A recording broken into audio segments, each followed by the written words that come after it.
G'day, mate. 40 here.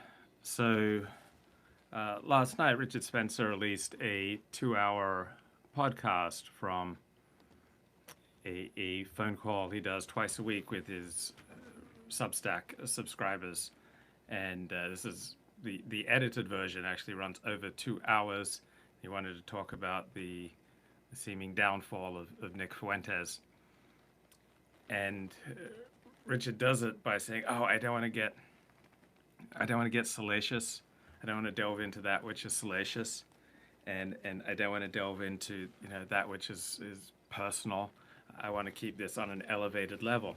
And so there's this very common attitude that great people talk about ideas, and only small people talk about people. But that's completely bizarre. Like, if you're interested in the America First movement, how would you not talk about Nick Fuentes? If you're interested in Nick Fuentes, how would you not talk about this compelling gossip about Nick Fuentes from his former followers? And if, how is it a good thing if you go through life having no interest or care about other people? Now, obviously, you can be overly concerned with gossip, so it's not going to do your career or your life much good if you are perceived as the main source of gossip, the person most particularly eager to gossip. But gossip is just an inherent part of life, and it serves a valuable function. To me, gossip is a lot like sex. Like, sex is dirty, sex is messy. There are two girlfriends I had. The first time we had sex, they started going on their period, and I'm squeamish, so I just stopped right there. But it was messy and it was bloody, and there was like cleaning up afterwards, and so you have any kind of relationship with people, there's gonna be a messy element to it, right? This idea that it's better to have this sanitized life where you're just dwelling in the realm of ideas, and you're just keeping it elevated, and you're staying away from the mess, then that's not a real life. Like, real life is messy and dirty when you live life with people. And so, yeah, sex can be abused, right? You can go off the rails with sex. Sex can become damaging, and gossip can become damaging as well. But to try to completely rise above the carnal, to rise above the impulse to gossip, is like trying to rise above the impulse to sex. I don't think people should, generally speaking, try to completely rise above the impulse to sex, right? Sex plays a fundamental and necessary role in being human. Some people are better off having a life without sex. Maybe 1% of the population, perhaps. And then some people who have addiction problems with regard to sex, yeah, they're probably better off. Sex addiction therapists counsel like a 3-month complete cessation from any sexual activity, including masturbation. And yeah, those 3 months breaks probably do certain people with these addictive tendencies good. But an idea of a life without sex or a life without gossip is just bizarre. So let me play a little bit here from Richard. I've heard some of the more salacious things, like searching for cum stains with a black light. Not exactly appetizing. I'll try to avoid all the salacious stuff. I mean, I'll give you my perspective on this, because I went through something similar, and it really happened in 2017.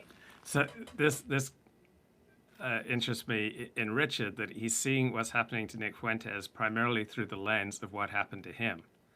And so it's interesting, how does Richard understand what happened to him? Richard understands what happens to him as a great betrayal of a great man. And so I find that analysis bizarre.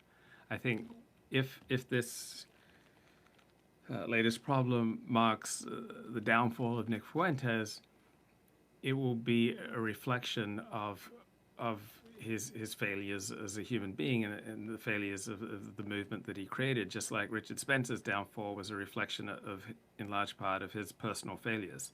Like we attract a certain kind of audience, and so we sow the seeds for. We play a role, certainly a significant role, in how our audience relates to us and treats us. And so Richard is seeing this primarily through the lens of what he perceives as the great betrayal of his own genius. I'm being somewhat sympathetic to Fuentes here, believe it or not. I do dislike him as a person, but I also really dislike his, putting personality aside, I really dislike his overall vibe and message and strategy and so on. But I actually do have some sympathy for him. And I think it gets to really the heart of the problem with the alt-right. Or, again. So what is the heart of the problem with the alt-right? The heart of the problem with the alt-right is the poor quality of the people it attracts, both as leaders and as followers. It's that simple. It's the poor quality of the raw material that it's dealing with. But Richard doesn't see it this way. Call it the dissident right, call it America First, whatever. It's very similar people and a very similar problem. So around the alt-right, there is a fraternal quality to it. And people feel like they are oppressed to some degree. They don't want to show their face. They also want to do something about the problems in the world. That's understandable. And a kind of fraternity emerged. So why do people not want to show their face? Guess what? There was a time prior to Hailgate when a lot of people were happy to be associated with the alt-right. The primary reason people stop wanting to show their face and be associated with the alt-right is the behavior of Richard Spencer. Primary reason people cease wanting to have any public association with the alt-right is that Richard Spencer deliberately associated with Nazism. So during 2016, Steve Bannon said that Breitbart, the website Breitbart, is the voice of the alt-right. So the guy guiding Donald Trump's successful 2016 campaign, right, he was happy to be associated with the alt-right. He embraced the alt-right. So Richard doesn't want to deal with that reality. And anything that is IRL, as they say, just intensifies this feeling of camaraderie. And so you can see this with the alt-right of 2017. You can see this with America First, or the Groyper War. You can see this with Patriot Front. And I'm using all of these alt-right groups as examples. Obviously, that's kind of, more or less, I know more about those. But I think there's very similar things happening on the left. It's different. There might very well be more infighting among Antifa than we imagine. I don't know. But basically a kind of fraternal, quality emerges. And there's also, to any group, there's a natural big man quality. So in 2017, I was the big man for a variety of reasons, mainly because predominantly, but, not entirely. But the media decided to make me the kind of boogeyman of the Trump era. And so, it was like Richard Spencer, oh, he's dangerous, he's in the headlines, he's blah, blah, blah. Also, I was just a little bit older than these guys. I was in my late 30s there. I think particularly with so do the same thing and get. Oh, I hit the wrong button. But Richard sees this primarily in terms of his own big man quality. I just found that amusing. That really is that what the alt-right's primarily about, is the big man quality. There's a big man quality to every group. There's nothing distinctive about the alt-right in that regard. Yeah, and there's a fraternal quality to the alt-right. Yeah, there's a fraternal quality to every movement. So this notion that there's something unique about the alt-right in that it has a fraternal quality and a big man element is really low-level analysis. I'll try to avoid all the salacious okay. to it. And people feel like they are oppressed to some degree. They don't want to show their face. Everybody feels like they're oppressed, right? Men, women, blacks, gays, Jews, Christians, Like everybody can make a case for feeling oppressed. Hey Luke, what lollies are you eating? I love to have my sugar-free honey lemon Ricolas. They're just delicious cough drops. Let's look at the chat. It's fundamentally a Christian attitude that gossip is bad. Well, it originally comes from the Hebrew Bible. It comes from the book of Leviticus, Vayikra, and it says, "Do not go around as a talebearer among your people." But this received very little attention in Judaism really until the 19th century. So it was not elaborated into laws. And the Shulchan Aruch, the four-volume compilation of Jewish law that was developed in the 15th century, that has become seen as the defining attribute of being an Orthodox Jew. You accept the binding nature of the Shulchan Aruch, which means a table. So law, halakha, is the way and the table that you kind of, the foundation for what you set your life on. It doesn't even mention gossip, right? So it was there, but received very little attention in the Jewish tradition until a rabbi who developed the name Chafetz Chaim, he who desires peace, let him flee from gossip. What he did is he took all the Agadata sections of the Jewish tradition, meaning stories and fables, and turned them into laws. So his fellow rabbis just laughed at this approach, but he took all these moralistic fables and teachings about gossip in the Jewish tradition and turned these stories into laws. And he became famous as the Chafetz Chaim. But prior to him, gossip had received very little attention in the Jewish tradition. It was more kind of a general exhortation. But religions will sometimes, seize on something which is quite peripheral, and then elevate it in great importance to separate the religious from everyone else, to enable people to feel righteous. Like, we all want to feel really important. We all want to feel like we're living from the inside. We all want to feel like we're connected to the very center of the universe, to the transcendent, to the source of all. And so you have to give people something different than, say, pagan philosophy. Right. Looking at the chat, when Richard stayed in his lane as a podcaster, he was great, but all his in real life activism has just been a grift. Yeah, a lot of people are gifted at doing a live stream, but when it comes to organizing or running real life movement, they're terrible. Who does Richard think betrayed him? I think the better question is, who does Richard not think betrayed him? Yeah, it's 100% the low quality of human beings that's going to sink any movement. So the alt-right attracts low-status people who are terminally online, and they are terminally online because they are low status or retreat to the internet. And How to Survive Electronic Harassment says, I'm glad you're realizing how many operatives are on YouTube. The modern Manchurian candidate is not a soldier, it's a social media influencer. But you can't be influenced any direction that you don't want to go.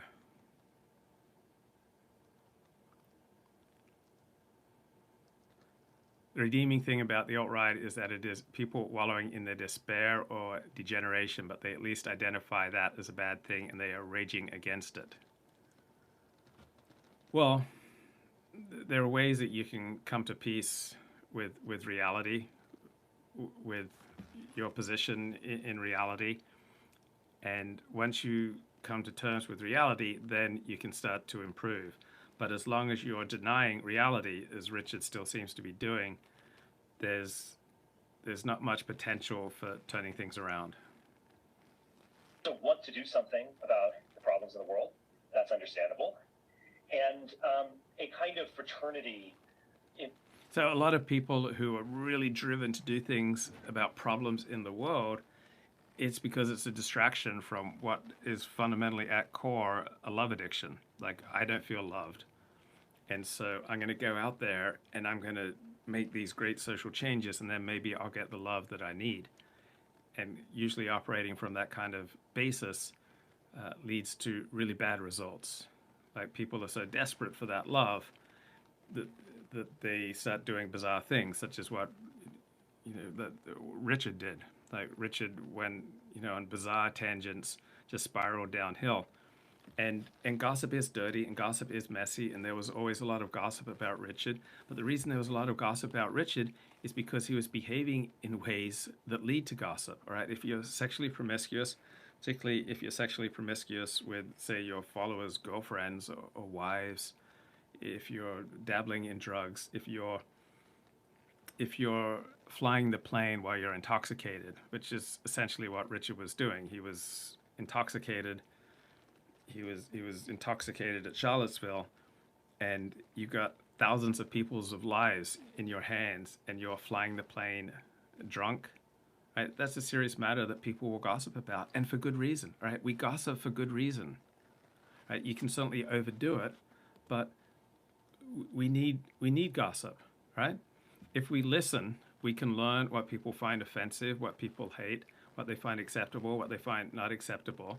So gossip teaches you how to be more effective in your interactions with others. Like you often learn far more from gossip than from, say, an employee manual, right? So gossip often clues you into what's most important. It clues you into that which is not explicitly written up in a formal publication.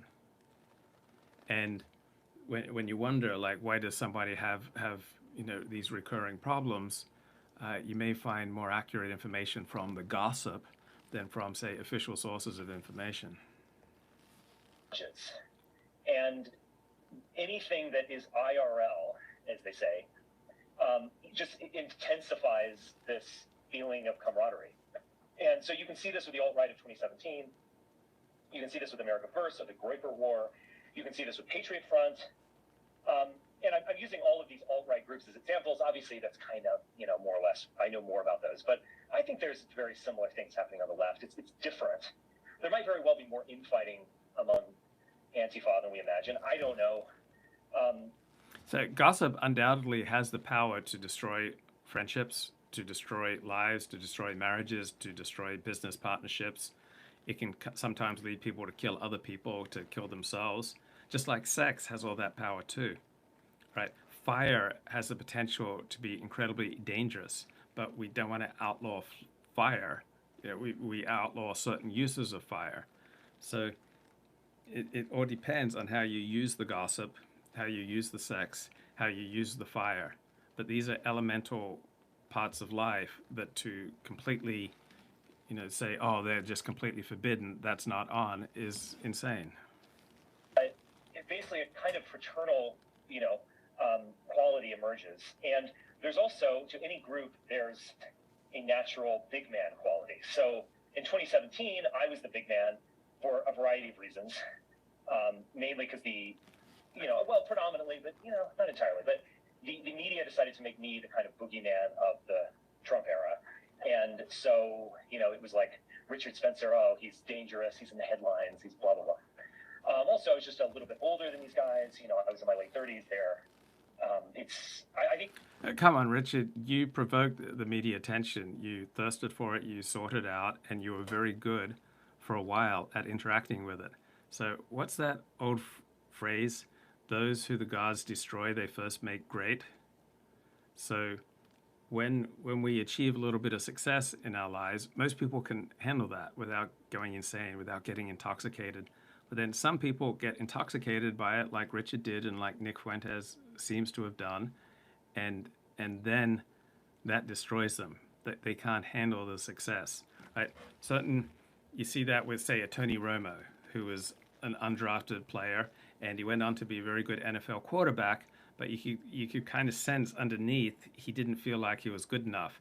So when crunch time came, he often screwed up, from holding for what may have been the winning field goal in the playoff game against Seattle, to the final game of the season against the Washington Redskins in something like 2012, when he threw three interceptions in the first half at least and cost the Cowboys a game.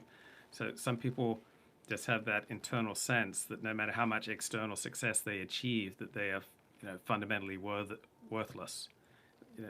So at each level of success you achieve, some people find they just can't go any higher, that they've reached their limit. They they become threatened by the level of success that they've achieved, and they're unable to handle it in a sober fashion. That seems to have happened with Richard and Nick. Particularly with America First, you can't really underestimate how young some of these kids are. I mean, I would not be surprised if many of them are 16, 17, maybe even younger. But a kind of fraternal quality emerges, and there's no real organization. I mean, it's not like someone's running a corporation where they have, 100 people work on staff. There's a kind of natural hierarchy, you could say, emerges. But one of the issues with the alt-right is you have this weird combination that I think is ultimately unworkable, where people desperately want to stay anonymous, with a few exceptions. Obviously, I'm an exception. Nick Fuentes is an exception, etc. But then they also want to be a pundit or leader or big man or what. This is no different than any other group. In people want to move up in status, and people want to be the big man, and people want to be the thought leader and the pundit. There's nothing unusual about the alt-right in that regard. And the whole reason people wanted to stay anonymous is because Richard Spencer drove this whole movement into the trash heap of history. So, looking at the chat, Nick Fuentes and Richard Spencer are like peasant people who win the lottery. They're not ready for money like that. Just like most low IQ lotto winners lose it all within 5 years.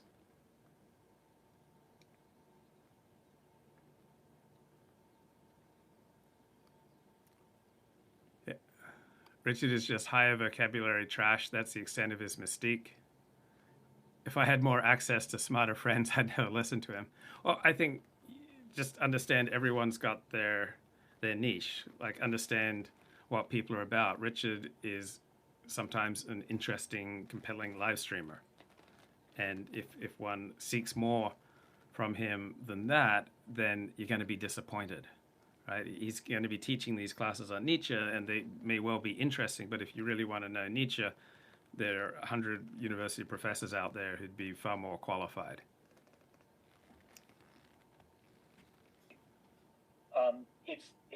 Just due to the nature of who is attracted to this, you get all of these types, and they're kind of waiting in the wings to, move off you. So I do. The nature of who is attracted to this, as though Richard has no effect on who's attracted to what he's talking about. I earned my audience, right? I played a significant role in you being here right now, right? I have cultivated a certain connection with certain people, right? You reflect on me and I reflect on you. It's not like there's just this inherent dissident right audience, and Richard Spencer has absolutely nothing to do with playing a role in who's attracted and who's repelled to what he's doing, right? We all exert a force field, right? When Dennis Prager walks into a room, people tend to notice. When I walk into a room, like, people come up to me and tell me dirty jokes, right? That's a reflection of me. It was stabbed in the back to a degree, and I definitely felt this post Charlottesville, where all of these figures who I think were kind of calculating in their minds, I'll play along, but I could surf on this wave, but there'll be one day when I'll be Richard Spencer, something like this. I think a lot of the Groypers wanted to be like this, and you can see that with them. So yeah, we all tend to see the world through our own perspective. So for Richard, this is all about his own personal experience and his own level of power, and his own still visceral feeling of being betrayed by his followers. His followers weren't good enough for him; they let him down. Various figures have branched off and kind of left Nick behind. I mean, not that they've become more prominent than Nick, quite to the contrary, but they've just left him behind. That O'Reilly figure. This is really bad analysis. The reason that Nick Fuentes seems to be imploding is not because his followers have just left him behind.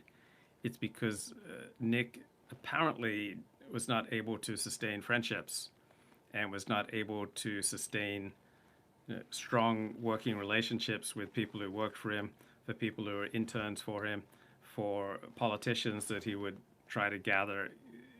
It seems like Nick Fuentes, from from the presentations of him on Kino Casino is not someone who is able to sustain relationships. When you're not able to sustain relationships because you're not fundamentally at ease with yourself, then that's going to put limits on your own personal ambitions and limits on your movement. Name, who's running for governor in Idaho as a Democrat or something. Various examples of this. They kind of start their own live stream. The other one was Pastor Casey, who's just this extremely tedious guy who wants to be kind of the second in command at all times and places, and then wants to usurp everyone. And so there's just this kind of natural dynamic where, like, you got to know what people's genre is, right? Patrick Casey, tedious guy. Yeah, probably not as entertaining and compelling a live stream as Richard Spencer, but probably far more effective than Richard Spencer at other things, right? The type of personality who you want checking the planes, checking the engines before the plane takes off, probably not going to be a great stand-up comic or compelling live streamer, right? So I have a certain genre. I am not a university professor. I'm not a deeply learned man. I'm someone who has a shallow level of learning across a lot of topics and has some diverse life experience in certain areas and has at times kind of a glib and facile ability with words and with being able to boil down certain more difficult concepts into reasonably easy to understand sentences. The second they kind of recalculate, they will leave you. And so with me, it was post Charlottesville, and obviously this is my perspective on things. But look, I didn't organize Charlottesville. I actually did organize some Charlottesville. It's not his fault, guys. That was a flash mob, and so what's most compelling to me is that Richard doesn't resonate with the area of the Nick Fuentes meltdown that most resembles Richard's meltdown. Is that these are both unstable personalities who made a lot of self-destructive choices. Right. That's the obvious parallel that Richard doesn't want to delve into. Went off without a hitch, no injuries or anything like that. Charlottesville was just the total culmination of the alt-right movement, and yeah, it demonstrated some other real serious issues with the alt-right.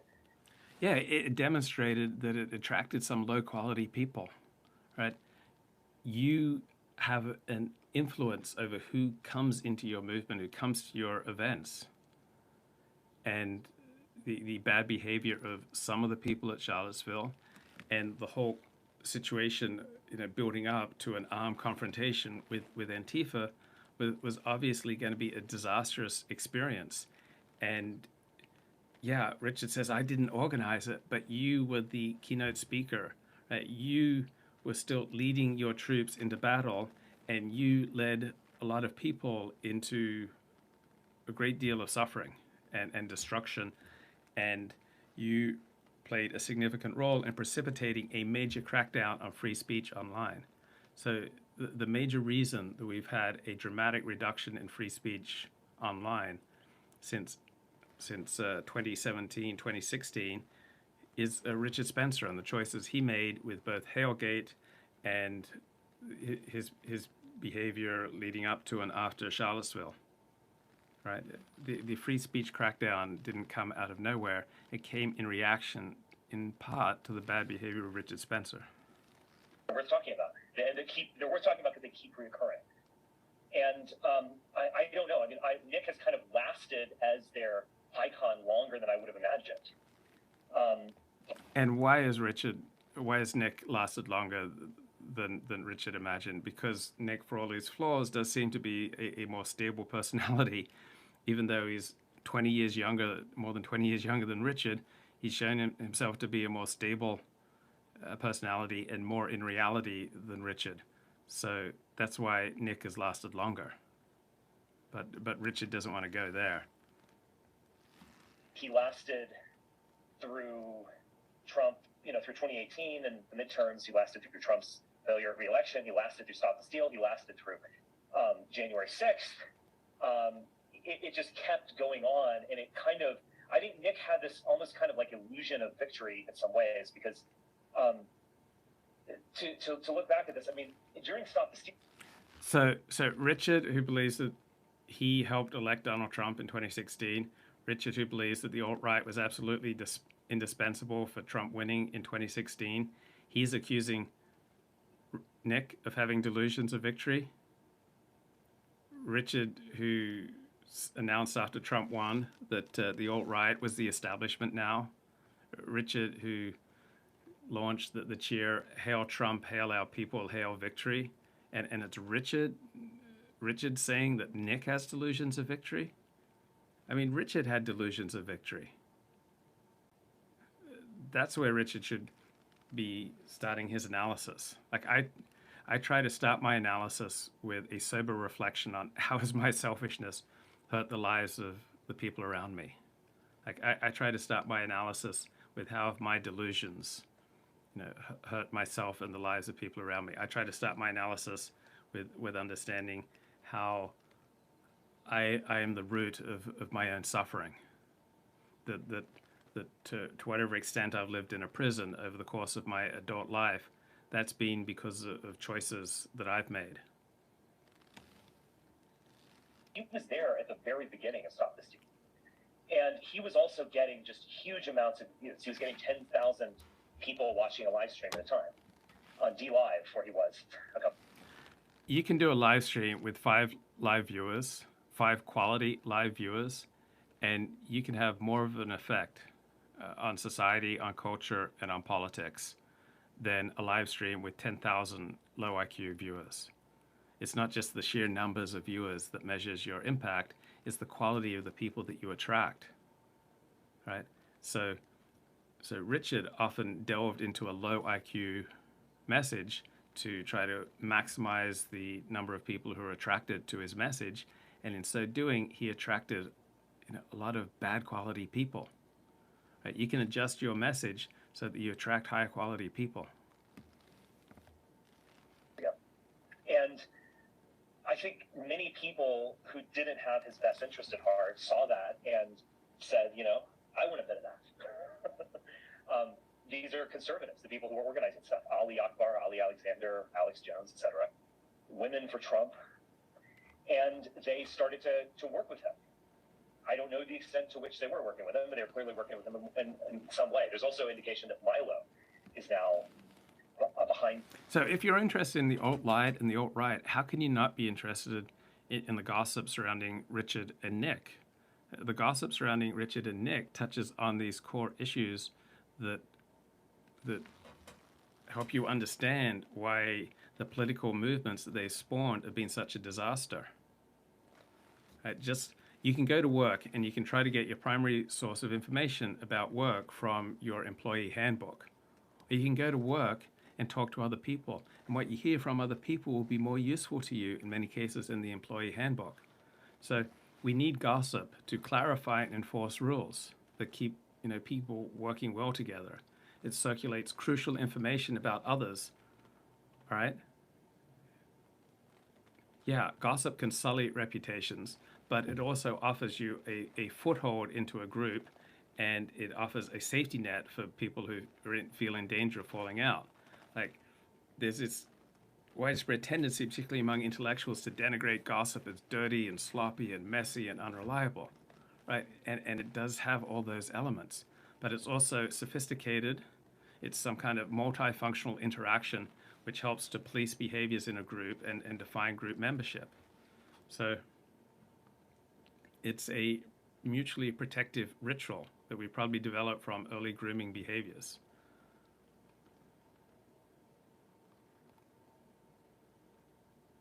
So a lot of men think, oh, gossip, that's just something for women, all right? But you need gossip to find out, like, who are the slackers, like who's not living up to their responsibilities, who's missing their obligations, who is damaging the group, like who is sleeping with someone else's wife. So to participate effectively in life, yeah, there's a danger in gossiping too much, right? There are certainly times you want to minimize it or rise above it, but there's just as much danger in gossiping too little. Like, gossip is often the most valuable social currency that there is. Right? Knowing that your boss is cheating on his wife, or that your sister-in-law has a drinking problem, or a rival is benefiting from a secret trust fund. These are often important pieces of information. Looking at a New York Times article right now from 2005. Look, we all know people who are not calibrated to the social world. Like Nick Fuentes, there seems to be some, and Nick and Richard both seem to not be fully calibrated to the social world around them. And it's through participating in gossip that we learn the stuff that we need to learn. Not participating in gossip is unhealthy and abnormal. Right? Gossip connects us to other people. Gossip can also destroy us. So, yeah, we want to be adept, right? We want to know what kind of talk that we can share. If you pass along devious gossip, malicious gossip, untrue gossip, then you will get a terrible reputation. And so gossip to a large degree is self-regulating. Right? We are all strongly incentivized to be adept and judicious with what gossip we pass on. Otherwise, we will pay a big price. So I learned that, for example, when Richard Spencer fell out with Greg Conte. So I heard some gossip about the falling out that is probably not fully accurate. That was probably not at all accurate. So some of the gossip was accurate, some of the gossip was not accurate. By delving into that messy breakup of a friendship, I delved into a dirty, messy world, and I didn't fully get it right, and I did feel kind of dirty for even talking about it. But it was about a person, primarily Richard Spencer, whose personal life was so chaotic, was so spinning out of control, who was engaging in such destructive behavior that it rose to the level where I felt like if I'm going to talk about Richard Spencer, I need to delve into the realm of gossip. And when you delve into the realm of gossip, yeah, you get dirty and it gets messy and it's not as sanitized as you would like. But sometimes it's essential for understanding what's really going on. Operative with people like Marjorie Taylor Greene, Nick Fuentes, etc. Not surprising, but I haven't seen hard evidence for it, but it seems to be happening. And so they see that organic power. He has a ton of these highly motivated, edgy incel types on his live stream, and they wanted to get a piece of that, and it worked. I mean, Stop the Steal just went totally out of control. It went up through January 6th. And John says, Southern Euro men are comfortable with gossip. It's only angsty Northerners who have this hang-up.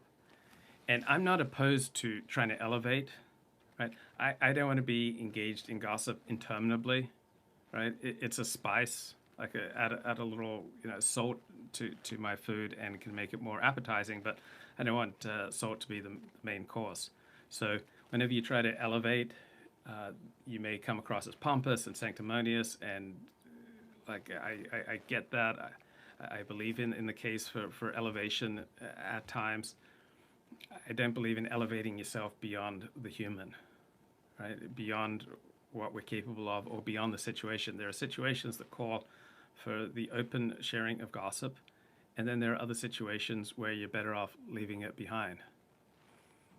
The chat says, Richard Spencer is just the eternal contrarian shilling for Emmanuel Macron and NATO to upset the dissident right. Gossip isn't always malicious. It also gives good advice and helps share reality beyond official statements. Absolutely.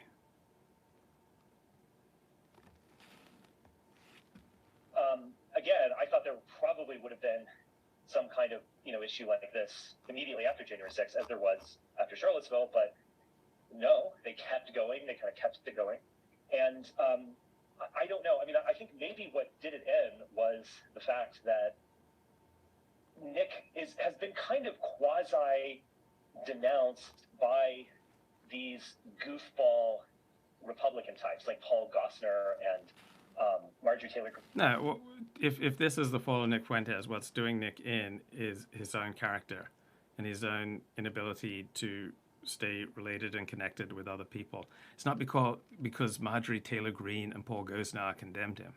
Right? That's bad analysis. Etc.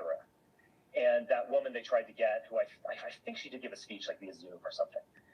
And so he had an event, AFPAC 3 or whatever it was, and he invited these America First types, but elected officials. And they, it was kind of like the ultimate culmination, but in a way, kind of Pyrrhic victory, in the sense that, they get 1,000 people in the room, all of these Nick Fuentes fans, they're all edgy, they're all, they all have the best optics, whatever. And, when Marjorie Taylor Greene says something like, I wanted to go speak to an America First crowd and talk about America First policies, she is being honest, but what she wanted to do was take his audience. So, anyway, they get pushback for appearing there, and then they have to kind of pretend that they don't know who he is, or denounce him in some way, or denounce the rhetoric, or basically just kind of diss him.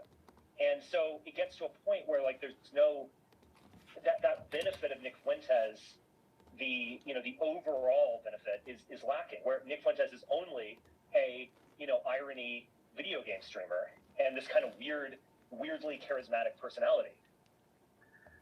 Okay, that wasn't what led to the fall of Nick Fuentes. Everybody tries to use everybody, right? That's not unique to this situation. That's just the rule of life, right? You want certain things from other people. They want certain things from you, and if you're going to have any success in life, you have to learn essentially to trade with people, right? They want something from you. You want something from them. So this isn't what led to the downfall of Nick Fuentes, that he had people who wanted to tap into his audience, right? Nick Fuentes developed a certain kind of audience by being an entertaining character. He's not a deep thinker, right? It's insane that anyone would seek political wisdom. And I remember so many people would come into my chat and go, yeah, Nick Fuentes, he's the most influential pundit. He's such an amazing thinker. He's the leader that America needs, which is just insane. He's an entertaining and weirdly charismatic gamer and irony bro who's very good in those niches, but can't seem to be able to sustain relationships or have the internal stability to keep something good going. That kind of isn't good enough. And so I think they want to do their own thing. I actually recently listened to this John Doyle character who's this almost, it's just so odd. He's like Nick Fuentes' brother or some older brother. Like they speak the same way. They have the same highly repetitive, platitudinous way of talking about politics. And also kind of... What you'll notice with talk radio and highly repetitive, platitudinous way of talking, that characterizes most of syndicated talk radio. Right? Syndicated talk radio is built on the top 40 formula. You play the hits over and over and over and over again. So that's what you get. It's not just Nick Fuentes. It's not just a live streamer phenomenon. It's the dominant mode of syndicated talk radio. It's based on the top 40 formula. You give people what you want, and you give it to them over and over and over and over again. Like, people like hearing what they believe. It's considerably more challenging to give people deeper, more complicated, more complex ideas that may upset or challenge their own received notions of sincerity, but very fast talking, instead of very similar type of Zoomer. And so normally my alarm goes off at 6 a.m., but I was up at 4 a.m. this morning. That guy might see Nick as a benefit, but at some point he sees him as a liability. And he's still on YouTube. He has his own career. It just doesn't, creating this movement based on... Yeah, Ricardo's right. Syndicated talk radio and a lot of punditry is based on catch lines. Sean Hannity, right? It's catch lines, it's proven patterns of speech that make people feel happy and comfortable. Like the Constitution, freedom, the First Amendment, the free market, right? You develop a certain pattern about certain familiar ideas that people want to hear over and over and over again. And based on people who want to be pundits, and based also on anonymity, is going to be a problem at some point. And it's kind of why And so that's the essence of what Richard thinks went wrong with the alt-right, that people want to be pundits and people want to be anonymous. I mean, that's really low level analysis. Right? People like the sound of their own voice. People like attention. People like to feel important. That's true throughout society. What makes these, what may make those tendencies particularly acute in say the alt right is when you're dealing with people who are to a large degree out of control. So we all have basic impulses, such as to feel important, to get laid, to get love, and if you're an integrated person with family and community and work and education, then you've learned to integrate your impulses. If you're not an integrated person, then these basic impulses can get out of control and really hurt you and hurt others. So what's underlying Richard's analysis is the low quality of the people he attracted, and he's not grappling with to what extent was my own bad behavior responsible for attracting bad quality people, right? The type of person that I attract to my show reflects on me, right? Whatever's going on with me is going to resonate with people I interact with, and it's going to attract some people and repel others. We all exert this force field. That's Dennis Prager. And so we play this huge role in the type of people who are attracted to what we're saying. Don't want to play that game. I kind of see how it plays out. I don't think I even could play that game, but You did play that game, Richard. Richard says I can't play that game because he's now out of the game. He's been completely expelled from the movement. So once you've been expelled and can no longer play a game, it's kind of disingenuous to say, "Oh, I can't play that game." Regardless, I don't want to play that game. I want to just focus on intellectual matters and so on, because it just leads. If Richard wanted to focus on intellectual matters, he'd write books. Richard's never written a full, complete book. There was this academic analysis of the alt-right, and with regard to Richard Spencer, it noted that his status as an alt-right intellectual was based on a more slender body of work than anybody else in the book. Richard could, spend his time on producing, strong, unique intellectual content, but he chooses not to. Right? He has chosen not to. He has chosen to expend minimal effort into his writing and into his intellectual endeavors. Right? That's his choice. He's instead chosen to go for what will give him a temporary hit of attention. Right? We all choose the life that we create. We may not choose it consciously. Right? It may well be against our own best interests, but we usually play a pretty significant role in where we are in life. Kind of stuff almost inevitably, and in fact, I'm surprised that we didn't get there quicker with Fuentes. But do you guys have any thoughts on this? Okay, so I'll play a little bit more here.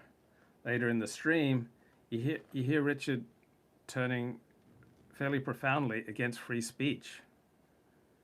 So when free speech was to Richard's advantage, he loved free speech, but now that free speech is being consistently used against him in the last 4 years, you'll hear him talk with people on this phone call about how he's come to a more nuanced understanding of free speech.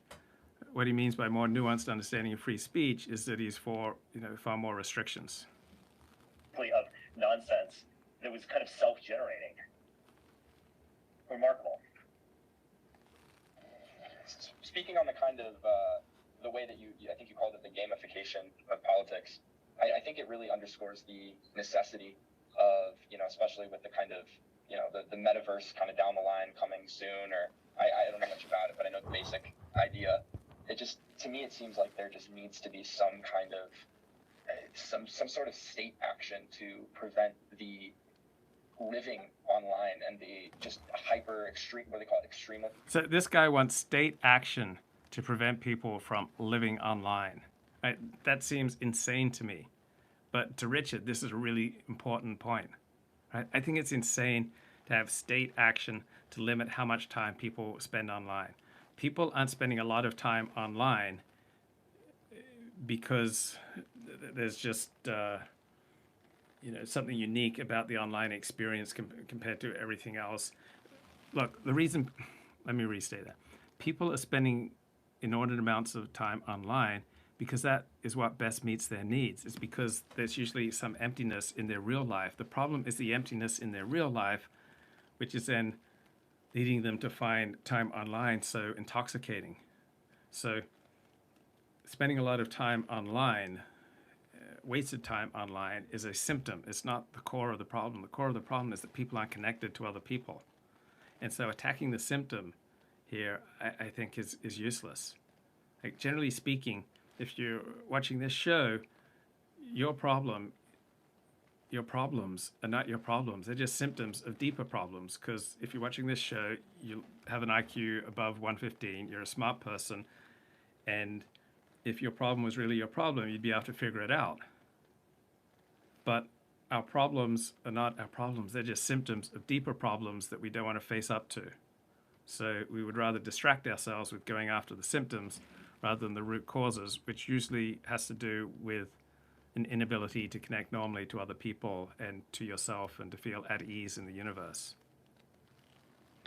That culture from forming, because it truly is dangerous to any polity. And like when you look at China, not to stand China or be a fan of China in every regard, but China is certainly one of the global powers that at least I'm aware of that has made an attempt to curb this. I think they put some like regulation on. So Richard thinks that this is a powerful point, that China is putting regulation on how much time people can video game, and this is important. This is something we should look at. I think this is insane. If you're not talking about other people, if you're not engaged in some forms of gossip, there's something wrong with you.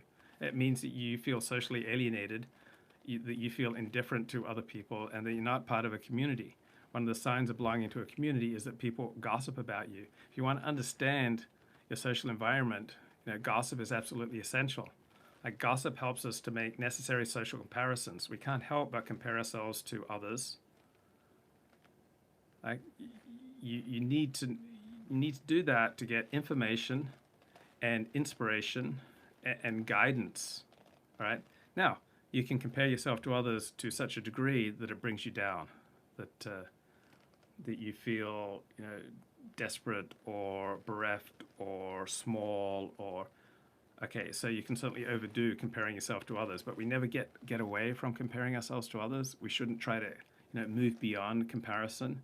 It's just you have to be able to surf everything that comes with comparing yourself to others and not get caught up in a trough of despair from it.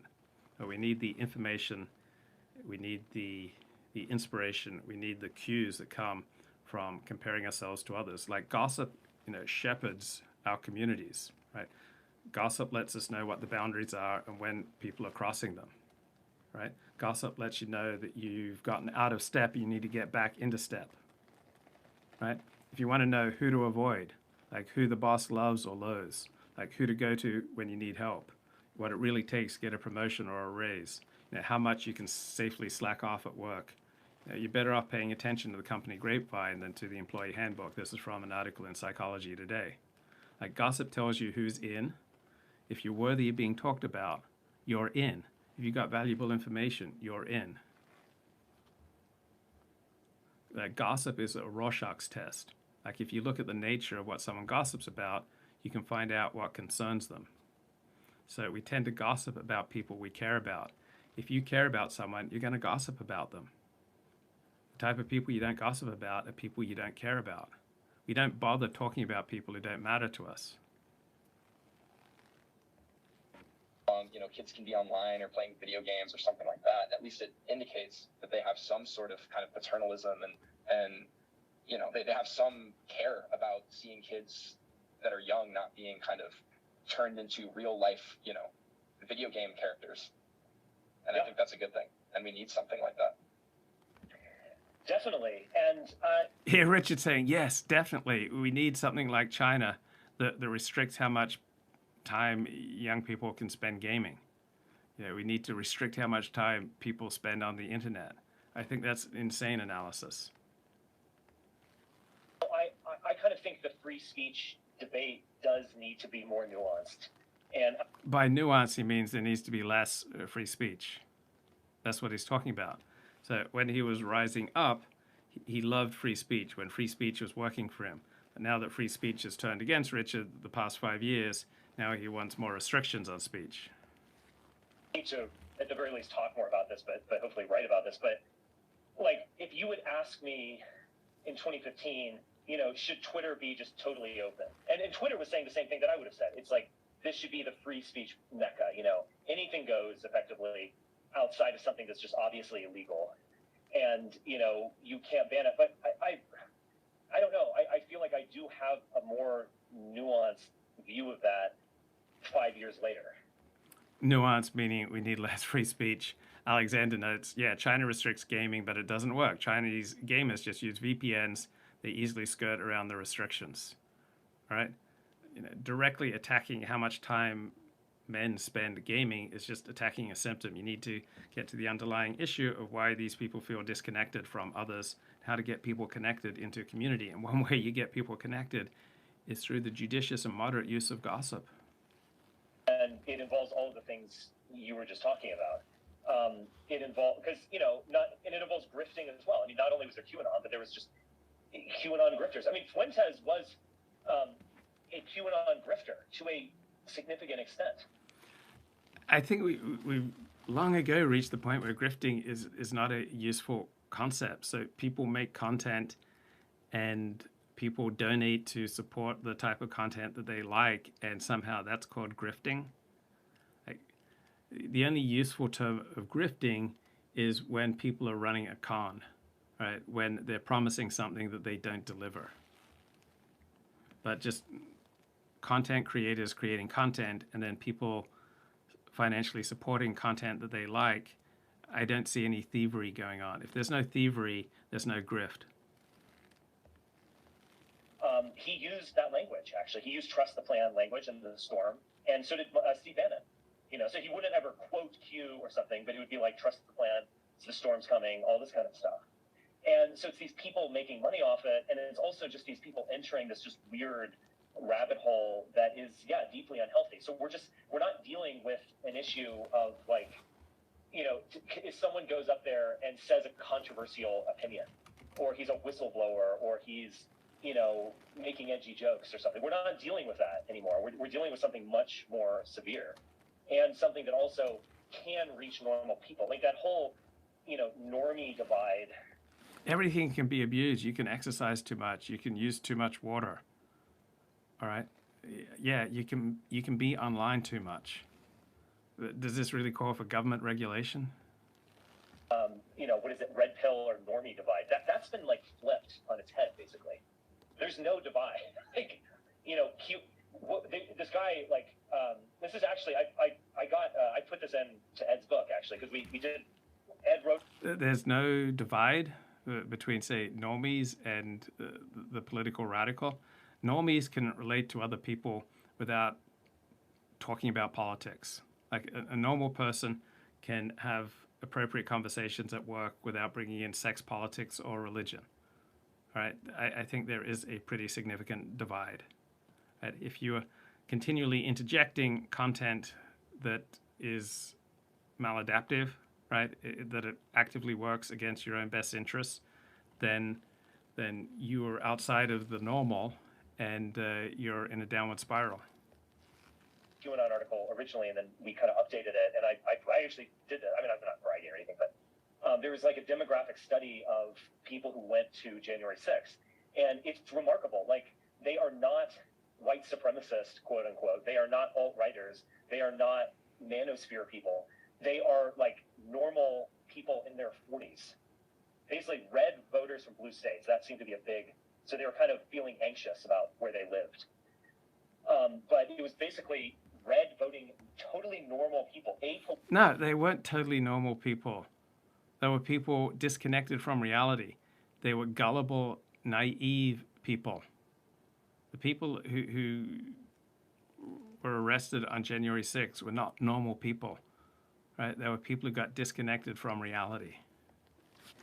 People 4 years ago who went down this rabbit hole, and now are in prison. I mean, it is really fucking bad. And yes, like I don't have an answer to this. I have an answer. Why did the people go down the rabbit hole? Right? They went down a rabbit hole because they got lost touch with reality. They didn't have like normal level of human connection. Like if you had a normal level of human connection, you would not have rioted on January 6th. Right? People don't go down rabbit holes that they don't want to go down. All right? People are not brought by propaganda or very clever live streamers into entering a rabbit hole. All right? You only go where you want to go. For kids, which is just like keeping them offline in general, and kind of because the parent can control the smartphone or the iPad to some degree. So it's like go and watch a movie with your kids and be like, oh, okay, good, that was fun. Let's talk about it. Or do you want to play a video game? Okay, that's fun. It's over now.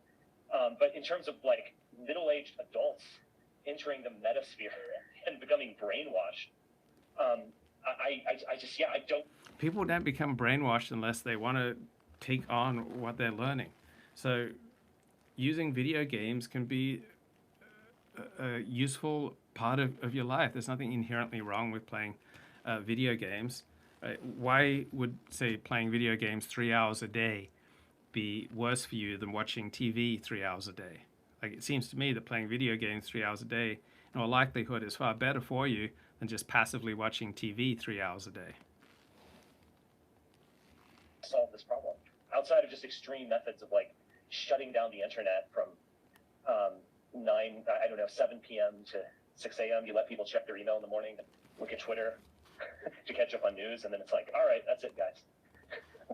The problem was no more internet. The QAnon had grifters, leaders also, and dot leaders, and so they have to be removed from the streets, and they have to be silenced, because most people just get their thoughts from a speaker. So QAnon would go away very quickly if the president, including Trump, just denounced it, and if the thought leaders were rounded up, it would go away really fast. If Donald Trump denounced QAnon, QAnon would not have gone away really fast. If the thought leaders denounced QAnon, QAnon would not have gone away really fast. QAnon met a certain need that many people have to have access to secret knowledge, to get the magic key to unlock how the world works. Right, Colin Liddell's in the chat. He has a post here. Poor Joseph Watson comes out as a total Nazi. So poor Joseph Watson has had a secret recording revealed by an organization called the Byline Times. So poor Joseph Watson says he would like Jews to be wiped off the face of the earth. In a recording made during a party and shared with this newspaper, 39-year-old poor Joseph Watson says, "I really think you should press the button to wipe Jews off the face of the earth." He uses a string of racist and homophobic epithets and claims that he is sick of media activists sticking signs up in my face trying to get me to join the gay Palestinian cause. I don't care about Israel and Palestine. I care about white people, not... And then he uses the sand N-words. So Colin notes, for many years, poor Joseph Watson successfully rode and grifted on the wave of white racial discontent. He avoided deplatforming by constantly dog whistling and using pronouns they, them. He generally avoided outright racial smears and references to the Jews. So his more overt comments here are a welcome clarification of his views and an overdue elucidation of his analysis of modern society. So what exactly are poor Joseph Watson's views? He dislikes homosexuality. He's scathing about all non-white races, particularly Arabs, blacks, Pakistanis, and Jews. He views Jews as a separate group with separate interests. Now, he doesn't appear to blame Jews for most problems in the modern world, but he frequently uses anti-Semitic neo-Nazi tropes and memes. So in 2021, Colin Liddell wrote that poor Joseph Watson uses his whole video to point out how anti-white TV ads appear to be. And he carefully picks only those that support his agenda and then implies that some sort of centrally controlled social engineering thing is going on. So if he's sure of this, the intellectually honest thing to do is just state what his theory is. But the Nazi dog whistling suggests he is moving in that direction, but he never explicitly says it's the Jews. It's just some entity is somehow doing the social engineering using unpopular Christmas ads for reasons. So the nebulous dog whistling, fear mongering, and hate mongering that Paul Joseph Watson has grifted off for years may be a little bit more difficult in the years ahead. He never did. You can't. I don't think he ever has. Even now, has he denounced the Proud Boys or denounced QAnon or whatever? No. He doesn't denounce supporters. He couldn't bring himself to denounce David Duke. He didn't really denounce the alt-right, even though he kind of sorted it. He kind of flubbed it and said, "Oh, we denounce the KKK, racist or whatever." He never really denounces people who are his supporters. And I get that. I think maybe that's a good quality to some degree. But QAnon could have been ended. I don't know. Maybe it couldn't have. Even if Trump denounced QAnon in late 2020, do you think it would have gone away? Probably not. They probably would have just said, he's playing the game. Don't you see? He's now tricking the mainstream media. It's like being alive in late stage Rome and asking, "Oh, look at this Christianity. Can it be ended?" Yeah. So if you get some secret recording of somebody speaking off the cuff at a party, it doesn't necessarily reflect their true worldview. You have to take that recording and then put it into the context of, say, their public pronouncement. So in the case of Paul Joseph Watson, it does seem to provide more light of his overall worldview. But people can just say things at a party, and it doesn't necessarily provide any more light into their worldview. You have to place everything in a context, right? Everyone has a context. Everyone's in a particular genre. You can't. Actually, Bart Ehrman, who I'm kind of skeptical of Bart Ehrman, but I do think he's a good scholar. He's skeptical about Ehrman. Bart Ehrman is a highly accomplished New Testament scholar. Like Richard and myself, we would not have 1/100th the learning of Bart Ehrman. It seems kind of ridiculous to talk about how you're skeptical of this highly accomplished New Testament scholar. The point that kind of stuck with me. He said even if Constantine had never tolerated Christianity or personally converted, Christianity still would have won. Right, because Constantine was a reflection of a movement that was going on in the Roman Empire in the 4th century. Right, it wasn't Constantine who turned the empire Christian. The empire was turning Christian, and Constantine rode that wave. Right, individuals helped to make history, but they are also constrained by the situation. In the end, the situation's the boss. That Constantine was responding to a popular force and was not leading it. I don't think Constantine was leading it. It was more like a biomass. They were already like that before they made the decision to be like that. Yeah.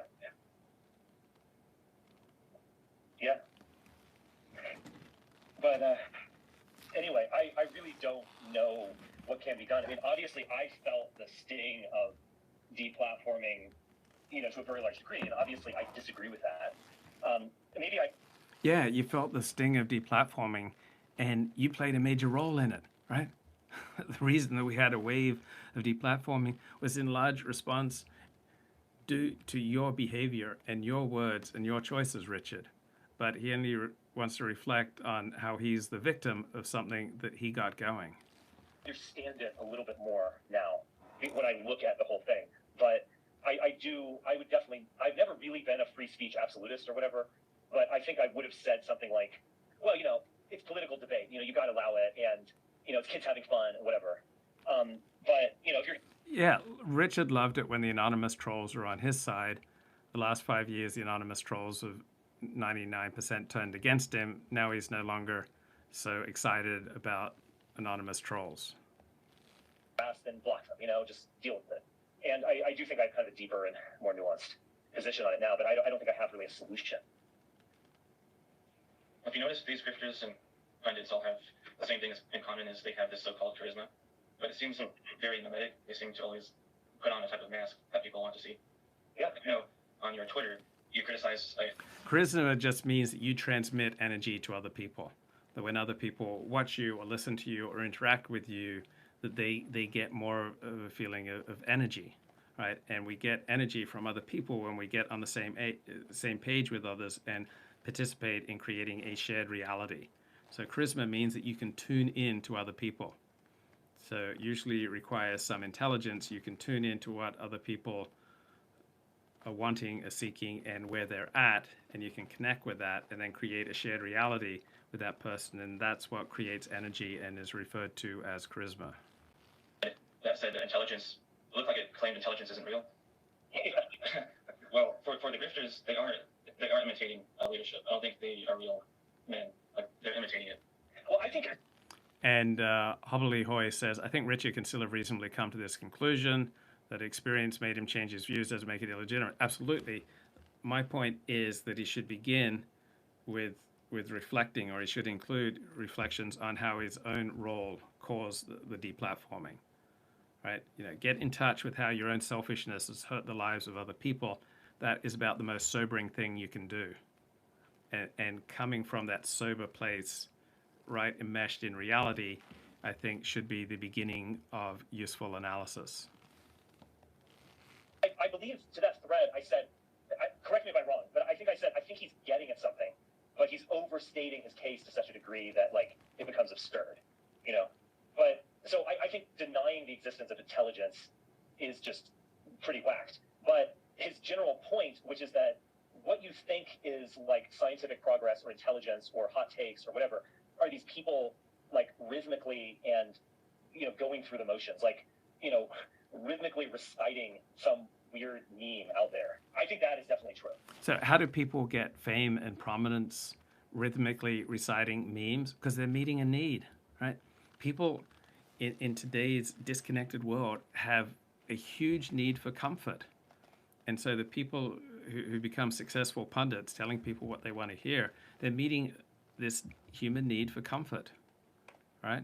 Now, there are probably better ways for helping people to meet their needs for comfort. So my bias is towards organized religion. I also have a bias towards 12-step programs. I have a bias towards, good psychotherapy, any kind of good inner work, some productive meditation process, something that connects people to a sense of purpose and meaning in life, right? Those are my biases. And to me, they're more productive ways of enabling people to find ease and comfort rather than just, reciting predictable talking points. The intelligence that they're missing is that they don't have the ability to create an identity of their own. They always seem to be hopping from one identity to another. And they can't get one, they just steal it, kind of put it together like Frankenstein's monster. Yeah. Well, what he's talking about is that pundits often want to get ahead of where they see the crowd going. Right? If you're going to sustain a large following, you're very likely to be captured by your following. It's a very rare, pundit who is not captured by his following. So pundits, generally speaking, survive by giving people what they want to hear, and when they see the direction that the crowd's headed in, they want to get there in front of them so that they can ensure their own continued income and fame and prestige. They don't have the ability to create something out of nothing, and they can't have a vision and set goals and set up a command structure and organize things. Well, you do have to tune in to where people are at if you're going to be effective in interacting with them. Even if you want to lead them in a new direction, you have to first begin with understanding what is the nature of reality and what is it that people are seeing right now and feeling right now and what's going on with people right now. You have to tune into people where they're at to be effective in trying to prompt them in a new direction. And they can't get their own myth or their own image. It's all stolen and plagiarized, and they just keep recycling it over and over. So that type of intelligence is mimetic because they can't push it forward. They can't push the rock up the hill on their own, and so they're always pretending to do it. So yeah, the intelligence that would make a leader successful and not a pundit or a grifter, that is totally missing, and it doesn't exist right now. Yeah. Yes. I agree. I think there's also just this really perverse incentive with the internet. I remember about like a month ago or 2 months ago, it was late, and I just hopped on this stream, or this space that someone was doing on Twitter. And it was these guys who were like in... There's not just an inherent perverse incentive with the internet. There are inherent perverse incentives with aspects of the internet, communities of the internet, depending on time and place. There are sometimes perverse incentives with a synagogue or with a church or with a yoga studio. Right? It's not the inherent genre of the internet that creates these perverse incentives. MAGA and BAP and all that, like pro-Trump, extremism, whatever. And they, of course, wanted me. They're like, "Oh, Spencer's in here. Let's get him on." And they were all. I think actually to a man anti-Spencer. I am a uniter and not a divider. I unite groups in hatred of me. But I remember this one guy saying, he was like, and to what extent has your own behavior and your own choice of language been responsible for that, Richard? He had a funny accent. He was like, "Well, in the the realm of 8chan and the MAGA, dissident rights, because everyone's anonymous. It is a battle of pure ideas, and the best ideas will win out in this evolutionary process that we've created." And I remember just thinking, like, who is the most famous, the clearly most successful MAGA 4chan personality? Q. Seconds by Weave and Andrew Anglin and whatever. And I'm like, the worst ideas win in your sphere. It's like That's a good point there, Richard. Good point. Good stuff. Evolutionary process where somehow, some way, the worst thing begins to dominate right-wing thought. I was like, I can't even talk to you if you think that. So yeah, sometimes the worst do win out. I remember I used to interview a lot of Hollywood actresses and actors and celebrities on the red carpet, and that situation of being on the red carpet, it just militated against any kind of depth in an interview. It was very hard to get a good interview while people were on a red carpet. So there are certain situations that prevent depth, and there are certain situations that are not conducive to goodness or kindness or clarity or truth. Because all of them are a battle over resources, and all religions have been like a map of the sky, but all of the ideas that are in society are a battle over resources. And Colin Liddell says, alt-right leaders are like the legendary kings of punt, each one smaller than the previous one. Yeah, like Colin Liddell for what, 8 years has had an enviable track record. He's been right on so many things. And has this provided him fame? Has this provided him fortune? Has this provided him great status and prestige? No. A guy who's consistently right, a guy who's consistently displayed a profound level of analysis. Is there like external reward for that? Is there status? Is there hot groupies throwing themselves at Colin Liddell? Is the money pouring in? No, there's no inherent reward for being right.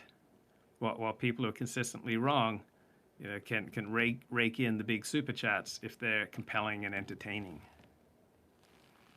Christians were fighting the strong pagans for control over society, and then with the Germans in World War II, they wanted living space, and so National Socialism was created to justify getting living space. So the battle over resources always begins before the ideas pop up. And in the alt-right, the fight over resources is just a popularity contest. It's just who can get the most followers, likes, retweets. Yes. I think there's another aspect to this that I've mentioned, that is the multi-level marketing quality of the right. And so in a multi-level marketing scheme like doTERRA, which is basically essential oils and skincare and vitamins and supplements, all that kind of stuff. And actually, it's not fraudulent. I think it's overpriced, but not fraudulent. Basically, you create channels, down channels and up channels. And so, like, there's doTERRA, the manufacturer, and then there's kind of like the top guys who are selling to distributors, and they're creating up channels, so revenue is flowing up to them. And you create layer upon layer upon layer to some point that there is like Sally in Nebraska selling doTERRA products to her friends and making like $200 a month doing this. But you have enough Sallys in Nebraska and you're making $2 million a month. And it's like that weird multi-level marketing quality. And so one thing, I mean, if there is one like thread, and it's not just the worst ideas went online, but there's one kind of like thread to it, it is that it leads up to the Republican Party or Trump or whatever.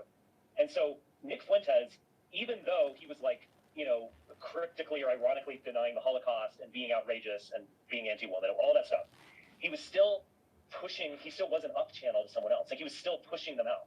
And like, I remember when I was on that space with all these guys, and they were all bragging about Dark MAGA or whatever. They're like, "Oh, this is the greatest meme. I just heard from Bannon. He loves Dark MAGA." So basically, they're creating like street level organic propaganda for Donald Trump.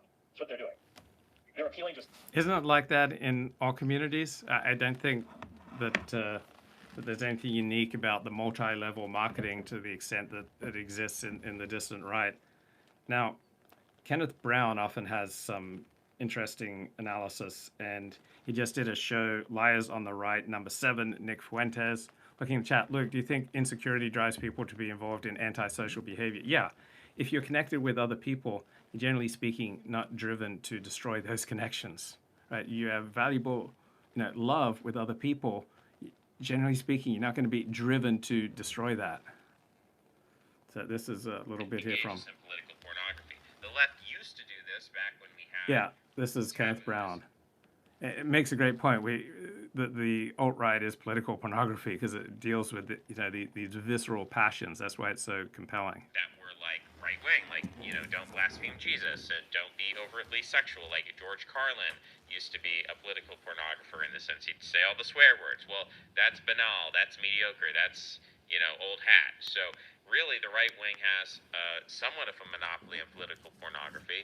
I think that there are still elements of the so-called left, especially the corporate left, people like Vaush, I think, engage in a degree, literally, of mixing like furry porn with their politics and making their politics entirely about their sexual identity or racial victimology, et cetera, et cetera. So, it's not a complete monopoly, but we understand why we're all attracted to this stuff. We understand why it's fascinating.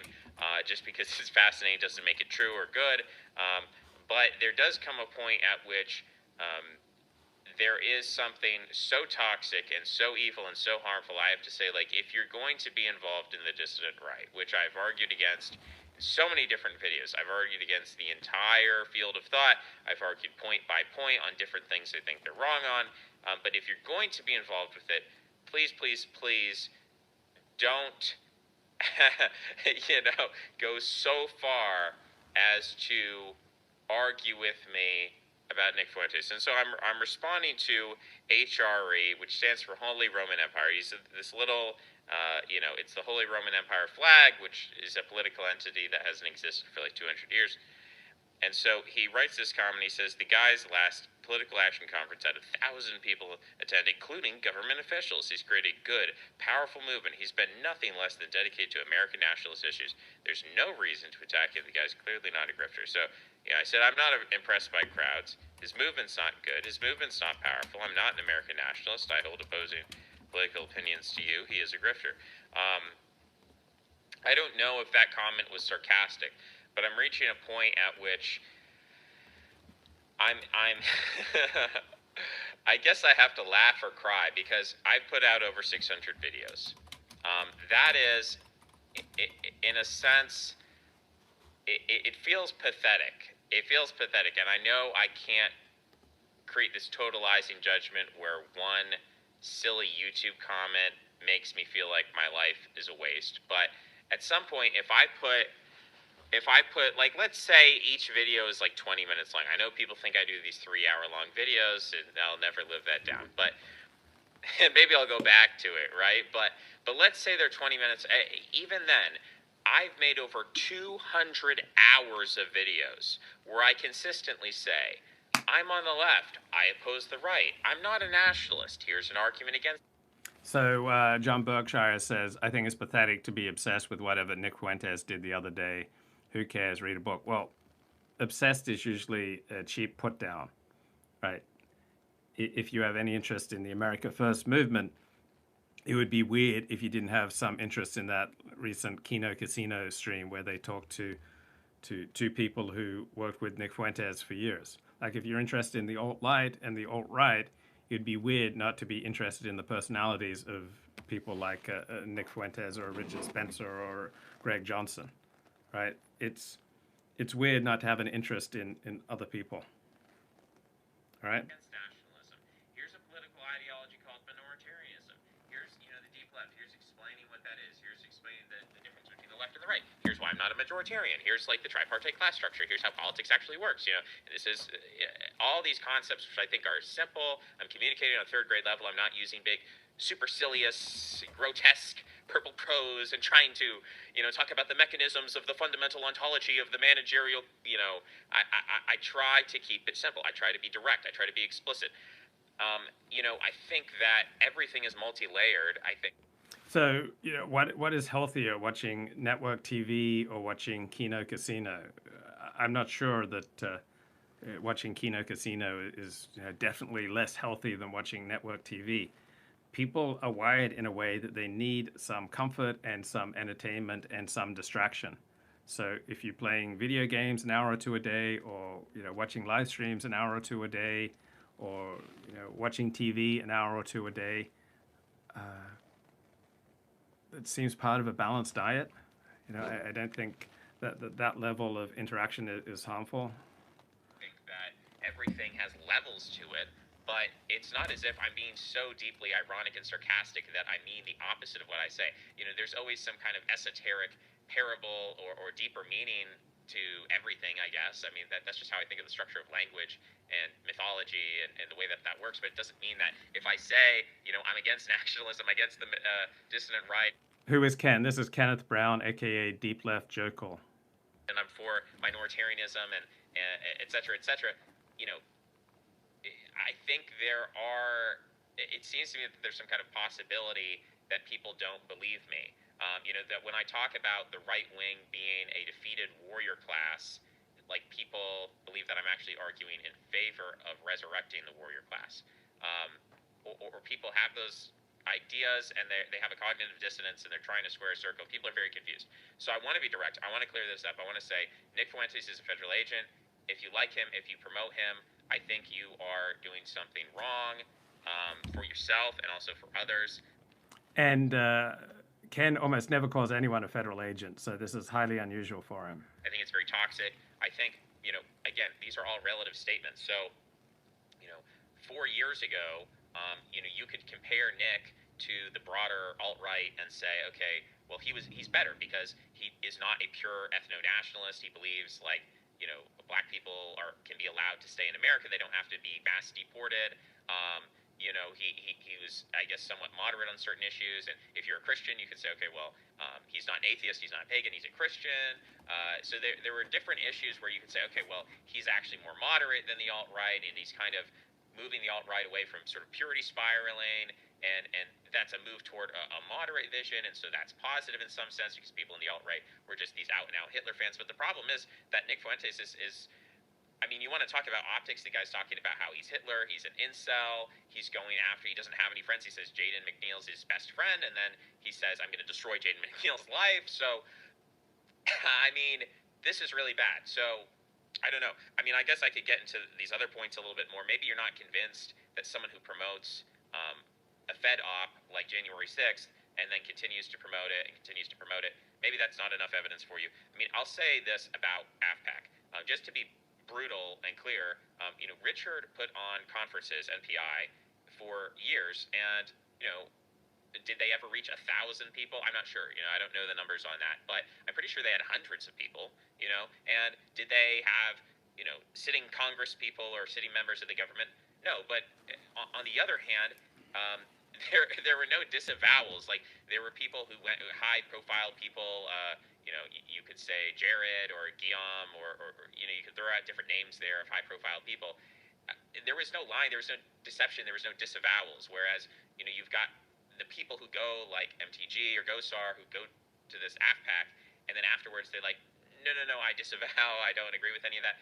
And the content of what's being said, I mean, it's understandable why they would back away, because it's billed as this America first conservative thing, and then what you end up is getting Putin first, Russia first, Putin is Hitler, but that's cool. That is the kind of rhetoric and that's not how it's billed. And so there is a kind of a bait and switch that's going on. I don't think it's sustainable. I think the thing is imploding. I think it's a cult. I think, we've seen this before. We've seen the rise and the fall of the alt-right. We saw the rise of America First. I think we're seeing the fall of America First. The time to jump off this whole train was 4 years ago. When I came up with the term minoritarian 5 years ago now, and that was my response. So I'm not this unalloyed Kenneth Brown fan. I find half of the videos of his that I start listening to absolutely useless. but half of them there's some high quality analysis, and this latest one on Nick Fuentes, there's a lot of strong analysis. So Ken Brown, definitely a deep thinker using the moniker Deep Left Jokel. That's it. Bye bye.